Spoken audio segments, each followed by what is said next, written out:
Baik ya Bu ya. Bismillahirrahmanirrahim. Assalamualaikum warahmatullahi wabarakatuh. Waalaikumsalam warahmatullahi wabarakatuh. Terima kasih ya Bu ya udah bersedia hadir sore ini. Jadi hari ini kita akan menjelaskan belajar tentang pencegahan dan penanganan stunting melalui kebersihan diri dan lingkungan. Ini modul 7 kalau di kegiatan P2K2. Jadi nanti kita akan bahas tentang ini. Dan untuk sesi hari ini adalah sesi 11, yaitu mendukung praktek cuci tangan pakai sabun atau CTPS. Jadi ada yang tahu nggak kenapa harus mencuci tangan pakai sabun? Supaya bersih, biar jangan kuman-kuman nempel. Kenapa harus cuci tangan pakai sabun? Dan biar kuman-kuman yang ada di tangan kita, yang melekat di kulit tangan kita itu hilang, bersih. Jadi mencuci tangan itu nggak cukup dengan air bersih aja. Jadi air yang bersih dan mengalir terus pakai sabun. Itu yang Mama dia udah pulang. kenapa cuci tangan pakai sabun harus dengan benar? Karena cuci tangan dengan sabun yang benar itu merupakan salah satu cara mencegah stunting yang disebabkan karena diare dan penyakit menular lainnya. Karena dengan adanya bakteri atau virus yang masuk ke dalam tubuh kita itu dapat menyebabkan gangguan kesehatan khususnya untuk anak-anak ya. Jadi itu kan ada istilahnya 1000 hari pertama kehidupan. Jadi anak lahir itu sampai 1000 hari itu yang sangat penting. Jadi itu sangat menentukan nanti kesehatan anak. Jadi kenapa pentingnya? Kenapa mencuci tangan harus pakai sabun? Jadi kapan kita harus cuci tangan pakai sabun? Jadi satu, sebelum kita makan atau minum. Yang kedua, setelah buang air kecil atau air besar, atau habis BAB atau habis buang air kecil itu juga harus cuci tangan. Terus sebelum menyentuh makanan, jadi kalau sebelum kita makan, nah kita cuci tangan. Terus sebelum menyusui, nah ini kayak Bu Siti Zanaria nih punya bayi ya atau balita itu, ya kalau mau menyusui anaknya atau ngasih makan itu harus cuci tangan dulu.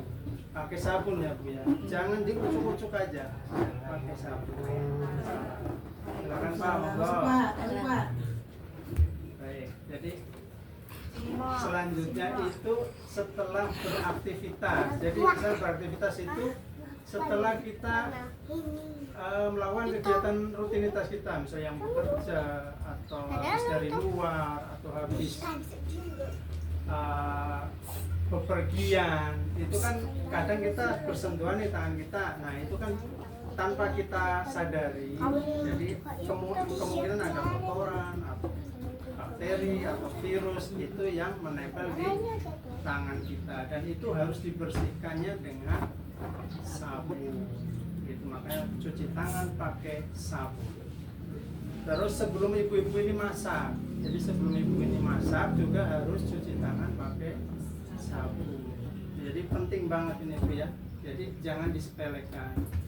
Jadi cara cuci tangan pakai sabun itu pertama-tama kalau mau cuci tangan pakai sabun itu basahin dulu tangannya pakai air bersih yang mengalir itu. Terus dikasih sabun secukupnya, terus diratakan diputar dengan lembut, terus nanti permukaannya juga gini. Nah keduanya terus di sela-sela jarinya, nah digosok-gosok ini terus di ibu jarinya di gini Bu, karena ini sela-sela ini biar bersih. Iya. Gitu ya. Terus kukunya, biar kukunya bersih digini ya, diputar-putar ya, nanti bisa dipraktekkan. Jadi itu tata caranya, dan jangan buru-buru. Ini setidaknya itu 20 detik lah. Jadi jangan langsung dibilas, jangan, nanti belum bersih kumannya, belum mati. Jadi harus Siapa orang kan ini di cuma ini orang kan gosok-gosok sampai kira-kira itu rata dengan sabun. Setelah itu baru dibilas pakai air bersih lagi. Jadi itu cara cuci tangan pakai sabun yang benar. kotor kan lu apa? Setelah itu baru dilap pakai kain kering yang bersih atau tisu. Jadi kira-kira seperti itu. Nah ini kan dilakukan kurang lebih 20 detik menggunakan air bersih. Sabunnya bisa sabun cair untuk mandi boleh, sabun untuk cuci piring boleh, sabun batangan juga boleh gitu. Yang penting sabun, karena sabun itu mengandung zat aktif yang bisa membunuh kuman. Dan airnya harus bersih. Jadi kalau ibu-ibu ini belum punya apa istilahnya air yang dari keran itu, bisa pakai misalnya apa gentong air itu, yang dulu kan ada tuh yang pakai tanah. Iya. Nah itu boleh kendi boleh. Kalau memang nggak ada bisa bikin pakai galon dikasih keran boleh. Kalau nggak dibikin pakai ember cat, nah boleh. Nggak usah pakai keran boleh, teman Bu. Pakainya ini apa disumpel pakai apa?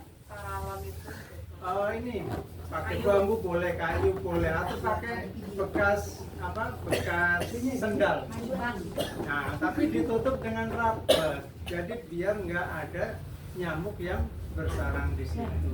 Dan itu harus rajin dibersihkan. Gitu ya Bu ya. Jadi kira-kira sudah ada gambaran belum Bu? Kira-kira cuci tangan pakai sabun ini kira-kira gimana menurut Ibu?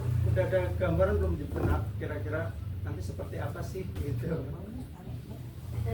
Jadi langkahnya itu tadi ya. Jadi basahin dulu tangan pakai air bersih itu, baru dikasih sabun secukupnya.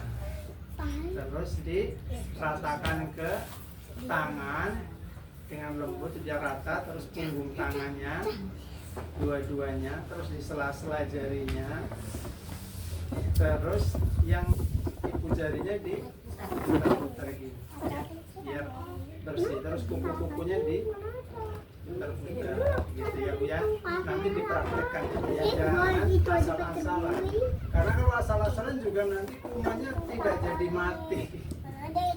Apalagi cuma kucing, udah itu nanti yang nggak jadi, itu namanya dibasuh aja jadinya ya. Jadi nggak optimal nanti cuci tangan yang baik. Gimana?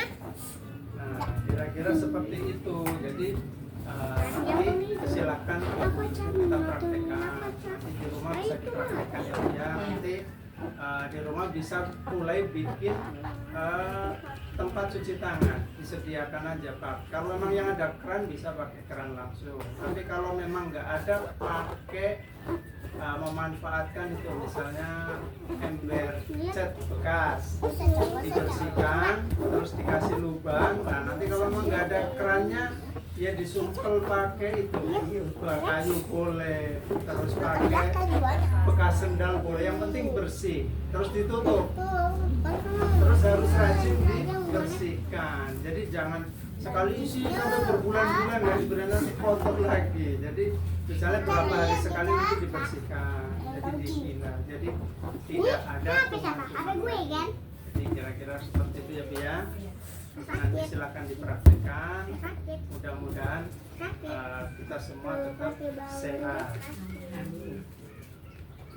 Jadi begitu ya Bu ya untuk materi sore hari ini. Terima kasih. Nanti dipraktekkan, semoga bisa terjaga. Apalagi yang ini yang anak-anak yang masih balita ini ya, jadi anak-anaknya kalau memang baru merangkak itu ya sering-sering dibersihkan. Nah, karena biasanya kan tangannya masuk ke mulut. stunting itu kan tidak bisa diobati, tapi bisa dicegah. Jadi stunting itu menyebabkan 3 gangguan: gangguan tumbuh, gangguan kembang, gangguan metabolisme. Gitu. Jadi itu yang menyebabkan anak-anak nanti pertumbuhannya terganggu. Karena kan kuman itu atau bakteri itu kan masuk ke tubuh, nanti mengganggu pencernaan, jadi anaknya itu nutrisinya itu nanti tidak optimal diserap tubuh. Jadi kira-kira seperti itu ya Bu ya. Terima kasih ya Bu ya.